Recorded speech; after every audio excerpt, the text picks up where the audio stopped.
안녕하세요. 반갑습니다. 주갈성교회 유형욱 목사입니다. 지난 한 주간 잘 보내셨어요? 오늘은 거룩한 주일날 아침입니다. 정말 우리가 하나님의 말씀을 듣는 시간인데 여러분들 하나님께 기도하는 그 시간, 그리고 우리가 사모하는 그 하나님의 말씀을 듣는 시간이 여러분들에게 가장 귀한 시간이 되시기를 진심으로 바랍니다. 오늘 우리에게 주시는 말씀 같이 보도록 하겠습니다. 누가복음 24장 36절, 이 말을 할 때에 예수께서 친히 그들 가운데 서서 이르시되 너희에게 평강이 있을지어다 하시니. 아멘. 여러분, 우리는 지난주에 그 제자 둘이 엠마오 마을로 가는 그 도중에 예수님을 만나서 나누는 대화를 좀 보았습니다.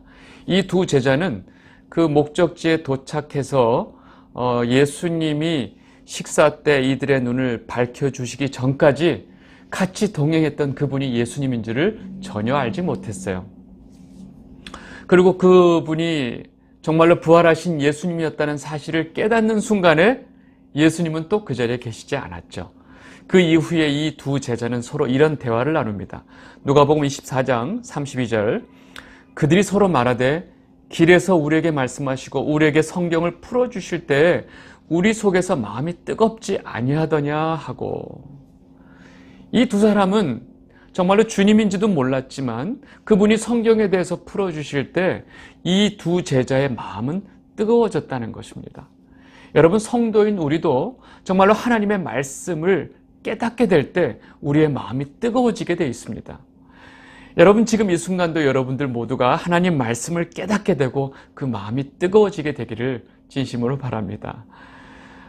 여러분, 이 예수님이었다는 사실, 자기네들이 그동안 그 긴 거리를 가면서 대화를 나눴던 그분이 바로 예수님이었구나 하는 사실을 이 두 제자가 깨닫고 나서 이 놀라운 사실을 그냥 견딜 수가 없었어요. 그래서 이 두 제자는 불이 나게 다시 예루살렘으로 돌아옵니다. 돌아와서 그 11사도와 같이 있는 제자들에게 자신들이 겪었던 이야기를 아주 그냥 침을 튀겨가면서 얘기를 하고 있는 거죠. 그래서 이 예수님 만난 이야기, 또 예수님이 해주신 이야기를 막 이야기를 하고 있는데 그 장면에, 그 장소에 바로 예수님이 다시 나타나십니다. 누가복음 24장 36절, 이 말을 할 때에 예수께서 친히 그들 가운데 서서 이르시되 너에게 평강이 있을지어다 하시니. 여러분, 지금 이 상황을 잘 보면 제자들이 예수님 이야기를 정신없이 할 때 예수님이 나타나시죠. 그리고 이 두 제자가 엠마오 마을로 가는 그 길에도 이 둘이서 무슨 이야기를 했느냐? 계속 예수님에 대한 이야기를 하고 있었어요. 그런데 그때 예수님이 딱 나타나시죠. 여러분, 여기서 잘 보셔야 돼요. 여러분들도 두세 사람이 모여서 예수님 이야기를 막 하고 있으면 사실은 그 순간에 예수님이 여러분들 옆에 계시다는 사실을 꼭 아셔야 됩니다. 그걸 어떻게 아냐고요?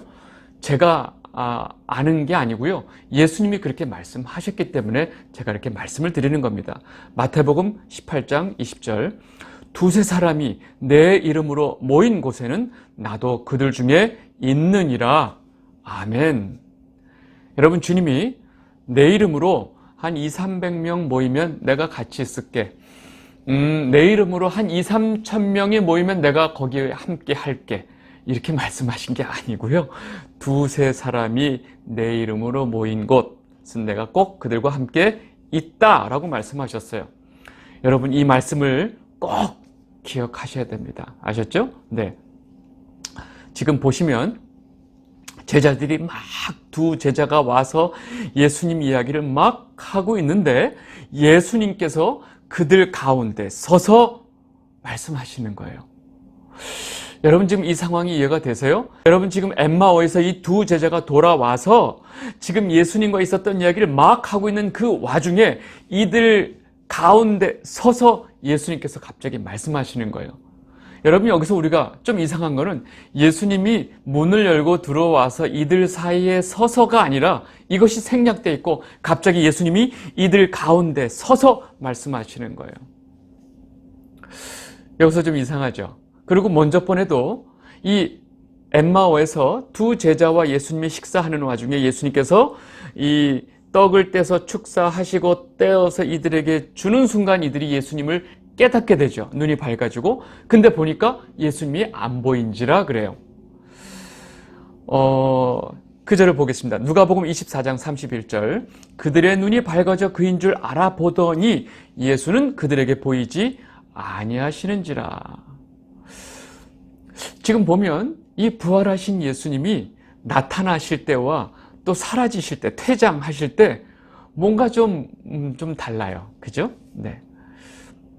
쉽게 말하면 예수님이 오시는 모습, 가시는 모습이 없이 그냥 보이고 안 보이고의 어떤 모습이 보이는 거죠. 여러 가지 상황을 봤을 때 부활하신 예수님께서는요, 분명히 그 살과 뼈를 가지고 있는 육체를 가지고 계심에도 불구하고 이 움직이시는 모습을 보니까 마치 공간에 대해서 어떤 물리적인 장벽에 대해서 굉장히 자유롭게 움직이시는 모습을 볼 수 있어요. 다시 말해서 부활하신 예수님의 몸은 시공간의 어떤 장벽에도 구애를 받지 않는다는 사실입니다. 나중에 우리가 부활해서 이런 예수님의 모습, 이 예수님의 어떤 육체를 갖게 될 때야 이 상황을 우리가 정확하게 이해하게 되겠죠? 네. 뭐 거기에 대해서 너무나 여러분들 집착하지 마시고요. 이 갑자기 이야기하고 있는 중에 예수님께서 그 가운데 떡 서신 모습에 제자들이 너무 놀랐어요. 너무 놀랐어요. 근데 그 갑자기 나타나신 예수님께서 그 제자들에게 뭐라고 말씀하시느냐? 너희에게 평강이 있을지어다 라고 말씀하세요. 여러분 잘 상황을 보시면 지금 이 11사도와 다른 제자들은요, 엄밀히 보면 완전히 패닉 상태예요. 왜요? 갑자기 예수님이 이 십자가에서 돌아가시게 됐고 이 예수님을 따르던 이 11사도와 이 남은 제자들은 완전히 방향성을 잃고 있었어요. 당장 앞으로 어떻게 될지도 모르겠고 또 유대인들이 우리에게 어떤 또 위협을 가할지도 몰라서 이런 두려움으로 사실 우왕좌왕하고 있었어요. 거기다가 뭐 여기저기서 예수님이 무덤에 없대, 뭐 부활하신 것 같아, 예수님을 봤어, 뭐 이런 이야기들이 자꾸 들리니까 이 11사도하고 다른 제자들은 이 마음이 좀 심란하기도 하고 당황스럽기도 하고 뭘 어떻게 지금 이해해야 될지 모르는 상황이에요.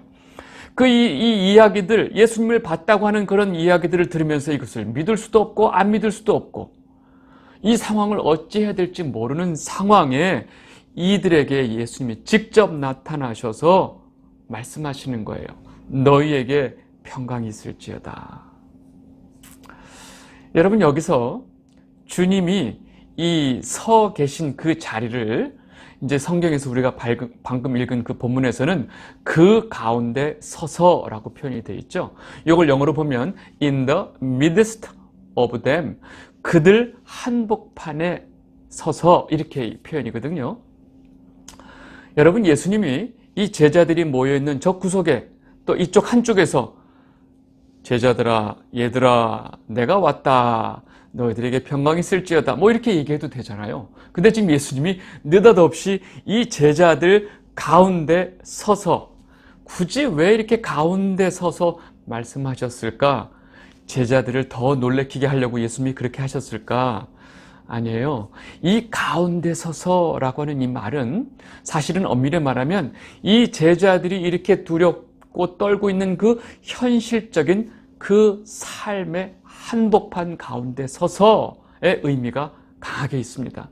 지금 제자들이 너무나 두려워하고 불안해하고 힘들어하는 그 삶의 현장을 뚫고 들어오셔가지고 그 삶의 한복판에서 이 말씀을 선포하신 거예요. 여러분 지금 우리가 날마다 살고 있는 우리 그 삶의 현장 한복판 속에서도 주님의 이 말씀이 선포되어지고 있다는 것을 우리는 알아야 합니다. 뭐라고요? 너희에게 평강이 있을지어다. 여러분 우리가 삶의 한복판 속에서 우리가 너무 힘들어하고 방향을 잃고 도대체 뭘 해야 될지 모르는 그 상황에서 주님께서 우리에게 말씀하시는 거예요. 그 자리에서 너희에게 평강이 있을지어다. 이 영상을 보고 계신 주갈성 성도 여러분, 지금 여러분이 살아가는 그 삶의 한복판에서 여러분에게 주님이 주신 그 평강이 있기를 진심으로 바랍니다.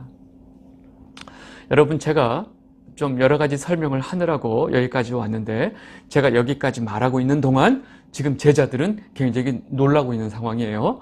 누가복음 24장 37절, 그들이 놀라고 무서워하여 그 보는 것을 영으로 생각하는지라. 갑자기 주님께서 자신들 그 무리 가운데 딱 서서 나타나시니까 이 제자들이 기겁을 하고 놀란 거예요. 사실은 이 성경의 표현을 그대로 우리 표현대로 하자면 한마디로 좀 귀신인 줄 알고 놀란 거죠. 아니 갑자기 사람이 턱 나타나니까. 그래서 그 보는 것을 영으로 생각하는지라. 귀신인 줄 안 거죠. 여러분 생각해 보세요. 예를 들어서 만약에 여러분이 정말로 사랑하는 가족, 남편이라고 합시다. 남편이 갑자기 죽었어요. 그래서 온 가족이 울며 불며 그 장례식을 다 치르고 다 마무리하고 집에 왔어요. 3, 4일이 지났죠. 집에 왔는데 갑자기 방에서 남편이 나와요. 여러분 그러면 그 남편을 보고 반가워할 것 같아요? 아니에요. 너무 놀라서 기절합니다. 여러분 거꾸로 또 남편 얘기하면 또 그러니까 아내가 죽었어요. 너무 슬픈 마음에 장례를 다 치르고 집에 왔는데 갑자기 집에 방에서 아내가 나와요. 어떻게 될까요? 아주 그냥 너무 놀라서 다 기절하죠. 그냥 봐도 기절하는데 그런 상황에서는 진짜 기절을 안 할 수가 없는 거죠. 여러분 제가 왜 이렇게 말씀드리냐면 지금 제자들이 예수님을 보고 놀라는 그 상황을 여러분들이 조금 이해하시라고 제가 예를 들어서 설명을 드린 겁니다. 여러분 너무 놀라고 무서워하고 있는 이 제자들에게 예수님이 뭐라고 말씀하시느냐? 누가복음 24장 38절에서 40절.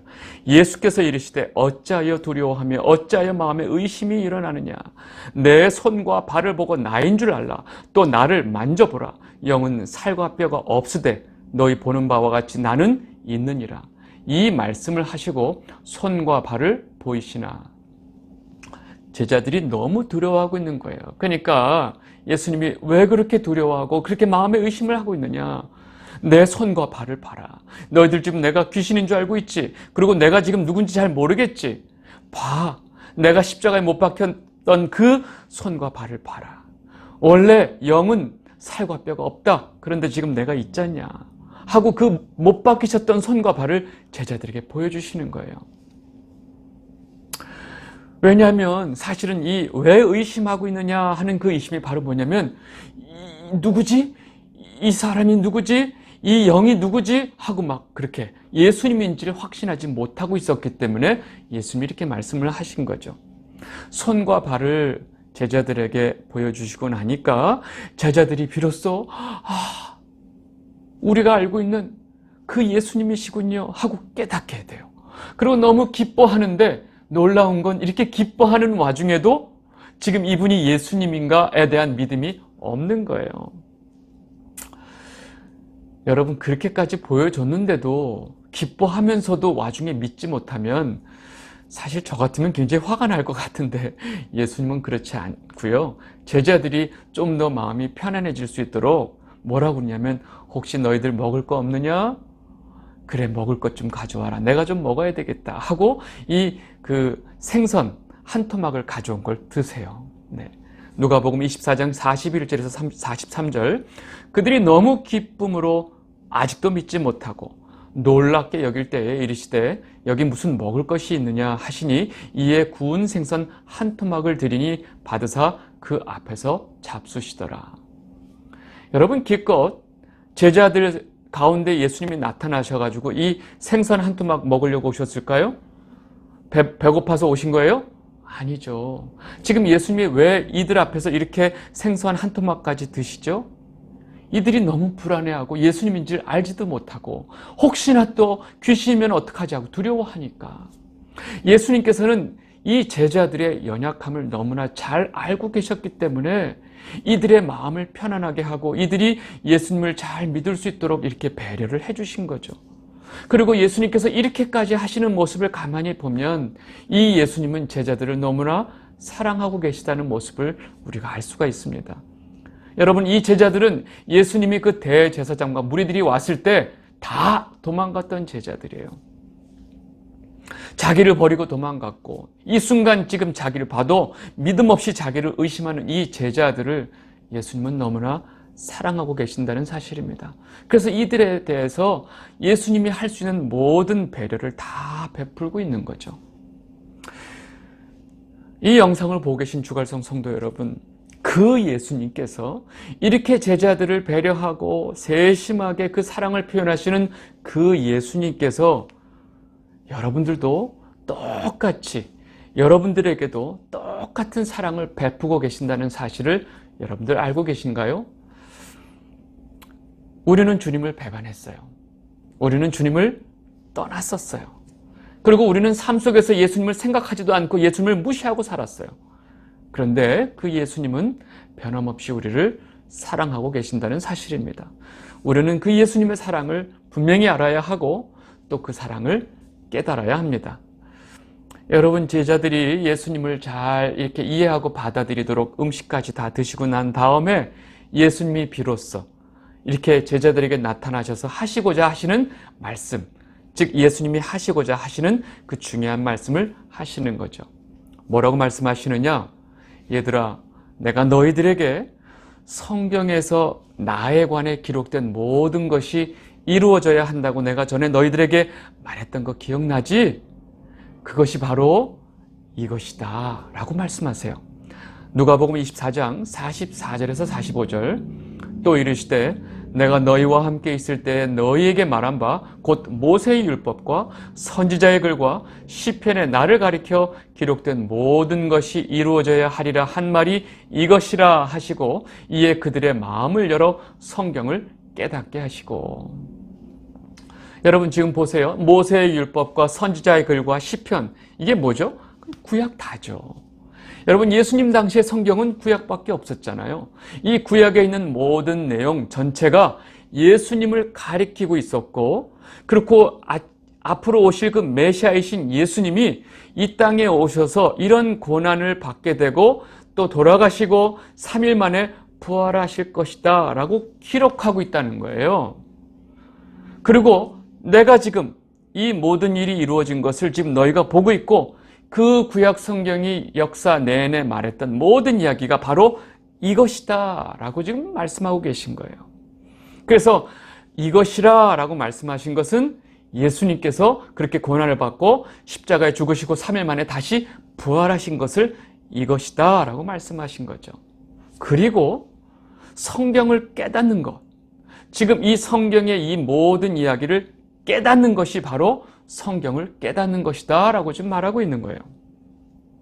다시 말해서 성경 전체가 바로 이 메시아이신 예수님의 구속사를 말하고 있다는 거예요. 예수님이 오셔서 결국 이 죄인들을 구원하시기 위해서 이 십자가에 돌아가시고 다시 살아나셔야 되는 이 이야기가 성경 전체의 주제다. 이것이 성경 전체가 하는 이야기다라는 것을 깨달아야 된다라고 말씀하고 계신 거예요. 그리고 예수님께서 뭐라고 그러냐면 구약 성경 내내 한 그 모든 예언들이 지금 이 순간 이것이다, 이루어졌다. 근데 너희들이 지금 바로 이것을 보고 있구나 라고 지금 말씀하신 거예요. 여러분, 지금 엄밀히 말하면 이 제자들은요 엄청난 사건을 보고 있는 거예요. 왜요? 구약 성경 내내 선지자들을 통해서 몇천 년 동안 예언하신 그 사건이 지금 이 순간에 이루어지는 것을 제자들 눈으로 지금 보고 있다는 거예요.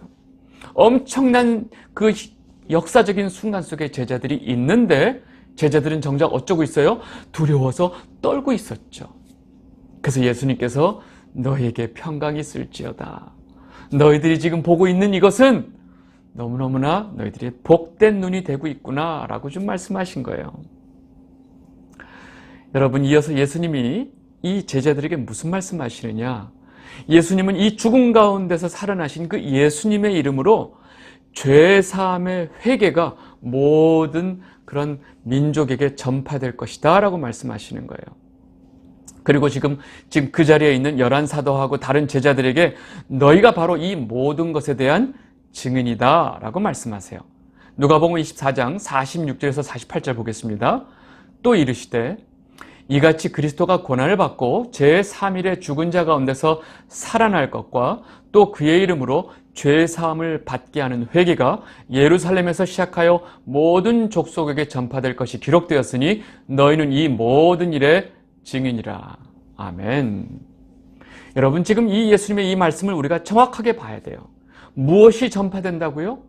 죄 사함을 얻는 회개. 여러분, 우리는 복음이란 말을 우리가 생각하면 이것을 우리 흔히 기쁜 소식이라고 우리가 알고 있죠.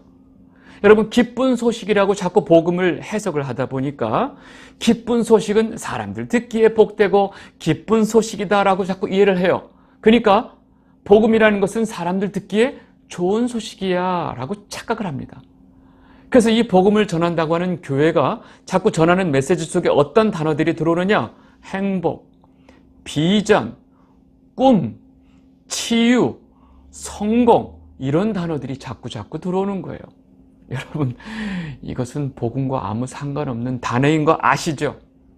여러분, 우리가 전해야 될 복음은요, 바로 죄 사함에 대한 회개라는 것입니다.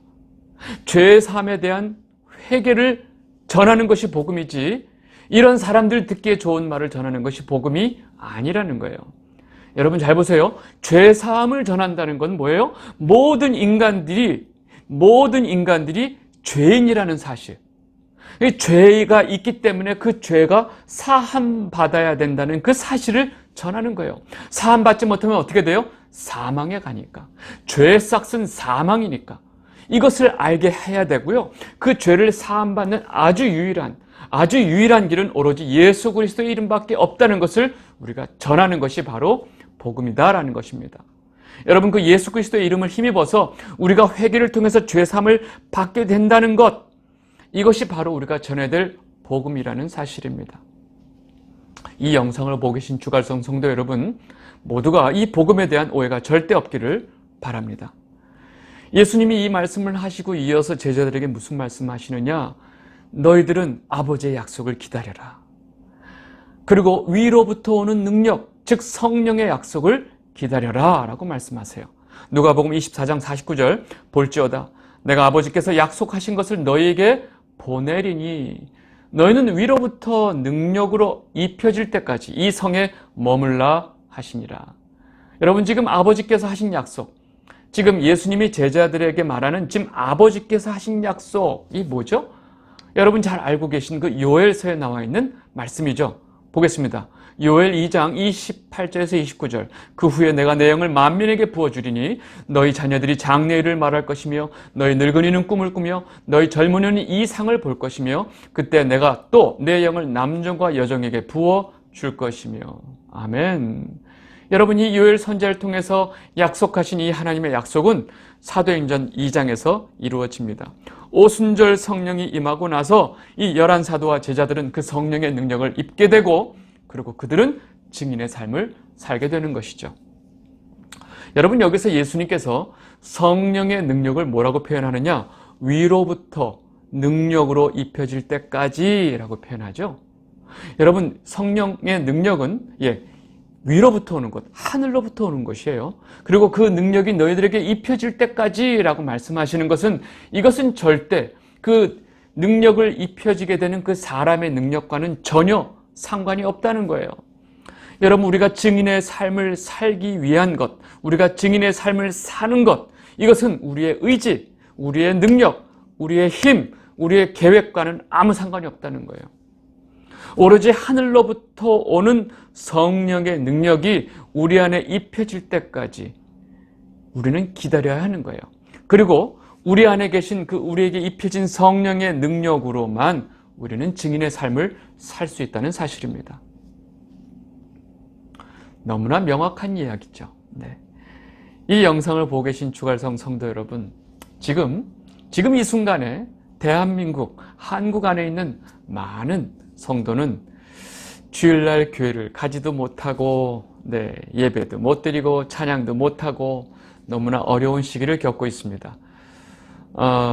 우리는 언제나 우리 마음대로 예배하고 찬양할 수 있다고 착각하고 살았어요. 우리는 언제든지 뭔가 할 수 있다고 생각하고 살았어요. 그런데 지금 그렇게 하지 못합니다. 여러분, 지금 이 순간에 우리가 뭘 해야 될까요? 우리는 지금 이 시간 속에서, 이 고난의 시간 속에서 우리가 언제든지 예배하고 찬양할 수 있었을 그때에 우리가 어떻게 예배했고 우리가 어떻게 찬양했는지를 돌이켜 봐야 합니다.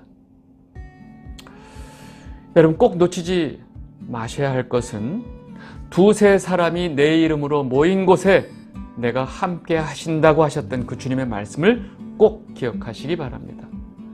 여러분, 지금 아무리 뭐라 해도 우리가 두세 사람이 예수 그리스도의 이름으로 모일 수는 있어요. 그죠? 네.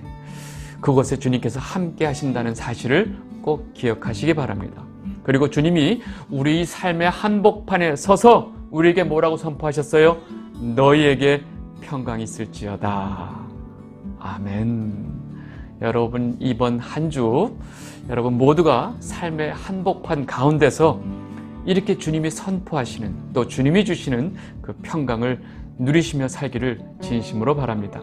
오늘 말씀 여기까지 하도록 하겠습니다. 감사합니다.